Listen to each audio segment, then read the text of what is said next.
Ben oui, ce que j'ai su, c'est qu'entre autres, Yann Lapierre était intéressé à ce poste-là. C'est un profil Ouais, qui pourrait être intéressant pour le Canadien. Daniel Jacob également. Je me posais la question parce que Daniel Jacob, il y en a qui se voient peut-être comme des entraîneurs adjoints de carrière, puis ils n'ont pas nécessairement la personnalité pour pouvoir passer d'entraîneur adjoint à entraîneur-chef, surtout pas au sein de la même ouais. organisation. Mais heureusement, la Ça, beauté de la chose, ça fait combien de temps qu'il est entraîneur adjoint du Rocket? Et il y a eu ben, un il a eu. épisode où il était parti à Il a San quitté. Diego. euh, Et Syracuse et aussi. Ah ouais, OK. Syracuse, en fait, il a suivi Joël Bouchard. Ouais. Joël Bouchard. Mais la beauté de la chose, c'est que dans la Ligue américaine, tandis qu'il y a un certain roulement, c'est pas la même chose que, par exemple, dans la Ligue nationale où c'est plus statique au niveau d'une année à l'autre au sein de ta composition. Fait que d'avoir un adjoint que tu essaies de convertir en entraîneur-chef, ça peut être plus difficile, dépendant du rapport qui a déjà été Ouais. établi avec les joueurs. Mais je pense que c'est moins un enjeu au niveau de la Ligue américaine. Mais euh, il est quand même très, très bien considéré. Fait que je m'attends à ce qu'il soit quand même Est-ce qu'on un sait des chefs de si, file, là. parce qu'il était là, il était déjà là quand Pascal Vincent est embauché? Oui, oui. Ouais. Alors, ce serait nouveau, sur son, ou enfin, ce serait la première fois qu'il se manifesterait? Ou... En fait, il a quitté Syracuse, Daniel Jacob, pour des raisons familiales. OK. Il a longtemps travaillé aux côtés de Joël Bouchard, là, de ça remontait à l'Armada de Blainville-Boisbriand depuis le milieu des années 2010. Quand Joël a gradué dans la Ligue américaine, il a amené Daniel Jacob avec lui. Et c'est toute une tête d'hockey, Daniel Jacob, mais c'est drôle, tu regardes son parcours. Il y a des gars qui veulent absolument être entraîneurs en chef à un moment donné pour montrer qu'ils ont. Pour Ben, pour se dans la façonner lumière. un Ah ouais. curriculum vitae qui fait en Ouais. sorte que, bon, quand il y a des postes qui s'ouvrent, il a été assistant-entraîneur durant toute sa carrière. Euh, Sauf une fois, peut-être. En Sauf une, Serbie? En Serbie, il était-tu entraîneur-chef ou entraîneur adjoint? Il me semble. En sur, Serbie. sur Oui, l'équipe oui. junior, il était assistant-entraîneur. OK. Alors, c'est ça, il était assistant, mais c'est toute une tête de hockey.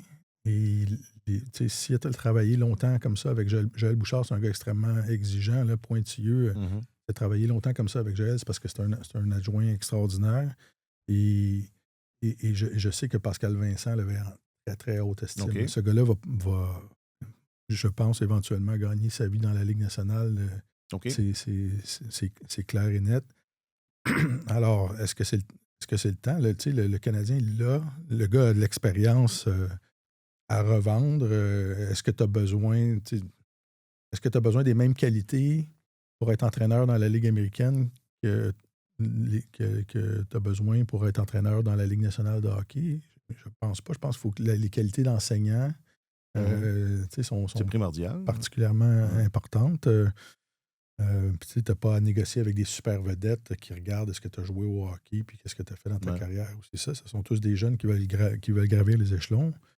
Mais je pense que Daniel Jacob va être considéré part avec une longueur Ah ouais? d'avance dans cette course-là. Non, je posais la question dans ce sens-là parce que ma compréhension, c'était que il y avait une part là, qu'il fallait que ça vienne de lui. T'sais, a-t-il de l'intérêt pour ce poste-là? Fait que ça pourrait être là. Il a de l'intérêt pour Exact. ce poste-là. C'est ça. Puis peut-être que ça pourrait aider son accession à la Ligue nationale en tant qu'entraîneur Ah oui. adjoint aussi. Fait que c'est pas nécessairement parce qu'il devient entraîneur-chef dans la Ligue américaine qu'il serait entraîneur-chef dans la Ligue américaine, Ligue nationale plus tard. Mais écoute, le temps presse d'une certaine manière parce que il y a le camp de développement du Canadien qui a lieu dans les jours qui suivent le repêchage, année après année. Puis c'est un moment de l'année où le personnel du Rocket de Laval est impliqué, a vraiment les deux mains dedans. Fait que si le Canadien peut en profiter pour pouvoir, si on peut Que ce nommer soit fait. un successeur, Ouais. que ce soit fait, ben là, on peut finalement intégrer les jeunes au moment du camp de développement puis avoir tout le personnel en place. Là. C'est sûr que ce serait apprécié. Alors, on garde évidemment l'œil Ouais. là-dessus. Et pour Yann Lapierre, c'est clair, Yann Lapierre se considère comme un entraîneur de carrière. Ça s'est terminé avec le club école des Flyers la saison dernière. Il travaille dans l'organisation des Highlanders depuis ce temps-là avec Mathieu Darche. Les deux ont des liens qui remontent à il y a très, très longtemps. Là. Mais c'est sûr que Yann Lapierre veut retourner derrière un banc. Il a énormément d'expérience aussi. C'est un gars que, si tu joues pour lui, tu peux juste le respecter. Là, tu regardes le genre de carrière qu'il a connu, le genre de parcours. Fait que c'est sûr que ça aussi, ça pourrait être intéressant.